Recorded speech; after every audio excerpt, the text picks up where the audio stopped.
Hello, I haven't made videos in a while. It's because it's been Christmas and New Year's Eve, and I hope you've had a good Christmas and New Year's Eve. However, I wanted to make a video because there's something that's been on my mind lately, and it's been the budget. And I wanted to make, I wanted to make I, I feel like my channel kind of relates to people who are like me, or people who are like me relate to my channel. And I figured, I've been in that situation. I've been, recently moved away from home, or, you know, you've been a bachelor, so you've eaten crap your entire life, and then all of a sudden, you have a job and you have money income and so on, but then you're like, oh, I don't know what to spend my money on because I've never made a budget in my life. I'm sure we did that in social sciences at one point, but I was probably sick that day because I did really, really bad in social sciences. Where was I going? Right, so I was like, maybe I should make a video explaining how to make a budget for people who are like me and need a budget. But there's two things about that. First of all, Katerina, my current living together person, who is by definition as well as me part of the budget, we combined, so therefore we have the same budget. She doesn't want me to tell you guys how much money we make per month, and I'm like, why? And she's like, I don't like sharing too much, and I'm like, I don't understand that concept. What do you mean sharing too much? Yeah, I made some videos on this channel that should put me in an institution, but fine, I'm not gonna tell you guys how much money we've made. However, that also means that I can't tell you guys how much money we're spending, because that will kind of tell you how much we earn. And however, regardless of that, I tried making a video yesterday, and I was like, trying to go through the things we spend and what you can save on, and I realized that there's not much you can say about budgeting other than there's only really one thing you can save money on when you budget, as long as you've taken everything else away. I mean, if you have Asperger's like me, it's a very simple process. You look at your income, and then you calculate what you can afford to put that income on. There's a program you can get. It's free and it's easy and so on, called Simple D Budget. I recommend you use it because it's like there was an ad a while ago for some program that you can buy for like $6,000 or some crap. There was a budget program, and it wasn't even very good. Because I bought it on the internet and tested it, but it was a crap program. This program, however, the Simple D Budget, is pretty good. Like, it does what you want it to. So you should get that. The reason why you should get that, if you're having money problems, or even if you don't have money problems, if you don't have a budget, point is, if you don't have a budget, you don't know how important it is. It's so good to have a budget. And if you have a family and you're like the head of the family, you know this. So point is, if you're planning on having a family, or if you just have money problems, do that. I never thought it would be necessary myself, but money is money, and you're saving it, you can spend it on other things, right? So okay. What the program does is basically you type in how much money you make, and then you type in how much money you spend in different categories. For example, we have a rent that has a fixed amount each month. That means that we know that much money is going to the rent each month. There's nothing that's gonna change that. Same with electricity, internet, phone bills, because we have heat part of the apartment. We don't pay extra money per month in heating when it comes to cold months. So we have a set amount of things that are like a set number. They're the steady out expenses. So when you know how much you're making, and most of your bills are the same each month, you know exactly how much money you have to spare.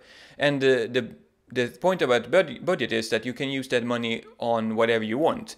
And the most important thing is simply that you choose what you put it on. Actively, because it doesn't matter. Like, we don't have to have 100/100 speed internet. We could get cheaper internet, but we want internet. We want the fast internet, so we choose to have it.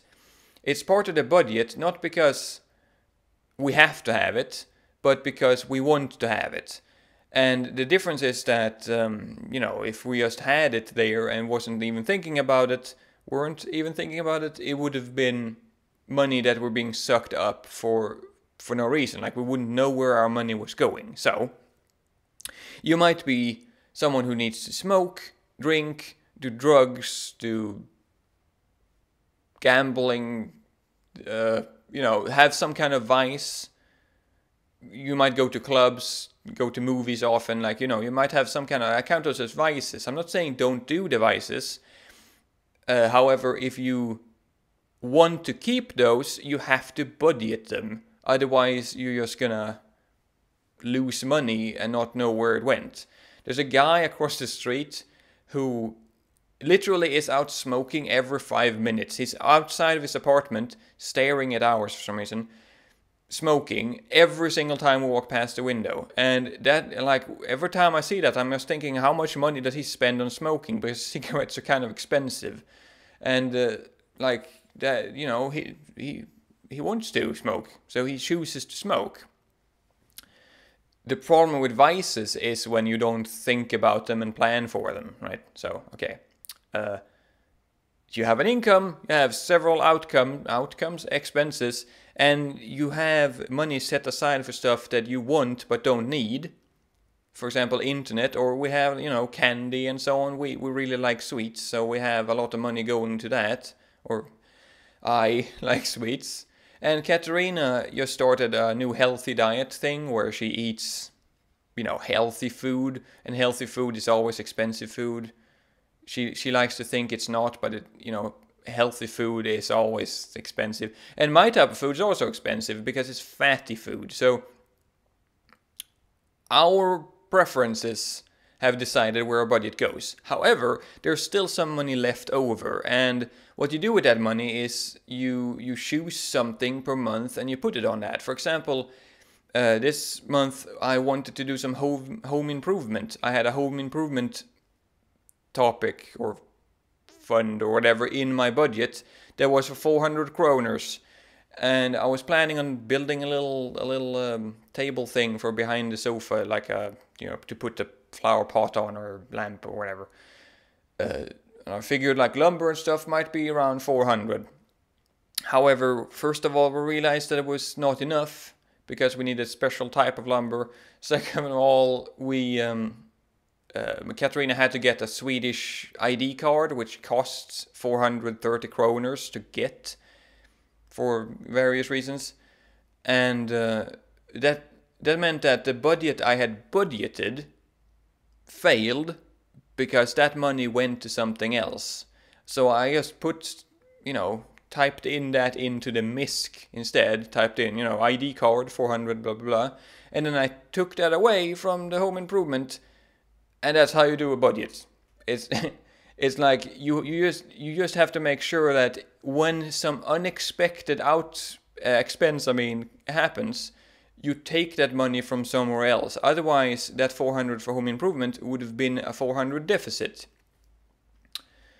So anyway, I said it was going to be a short video, didn't I? Okay, so the thing that I said was that the only place you can actually take money from is the food budget, because everything else is set, like your rent and so on, everything is set. And if you've set something aside for like home improvement or something, it might go for a misc, or it might be something unexpected that happens, and you have to expect something unexpected.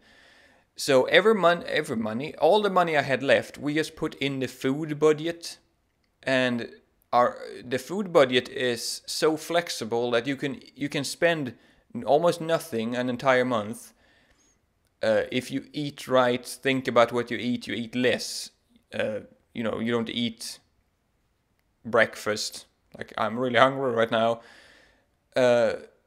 you can spend almost nothing, but you can also spend several thousands of kroners on it if you want to. So it's so flexible that it's a good buffer for whenever you have problems. And any bachelor knows this because they've been in a situation where they can only eat French fries for a month because they bought an Xbox or something stupid. So yeah, I don't know if this helped everyone because it's such a generic thing, but the most important thing is, yes, that you make a budget, because we spent 2 months ago, we spent 2,000 kroners too much. 2,000 kroners is like $150. I'm not very good at the dollar, but it's, you know, it's a lot of money when you're not making any money. We spent 2,000 kroners too much. So we were at a deficit. So I was like, holy shit, I need to make a budget. Like, I can't live like this because we're running out of money. So the month after that, I really tried making a budget and saving money. And we actually made up the 2,000 kroners. We spent 2,000 kroners less that month than normal, which is a huge difference.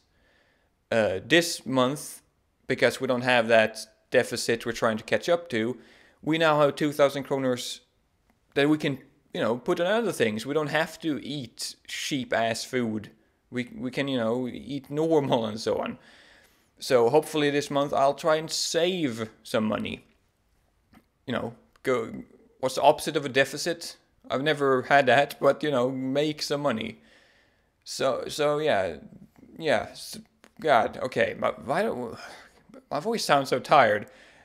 Hope this video was entertaining, even if you don't care about the budget thing. And next video, I guess, will be about Asperger's. If you thumb me up, you'll help me grow, because YouTube, and also if you want to donate money, we're really poor. We have a donate link at the bottom. Like, God, seriously, no. Yeah, anyway, bye. I'm done. Bye. Flamengo, minha paixão, minha paixão. Mengão, minha paixão.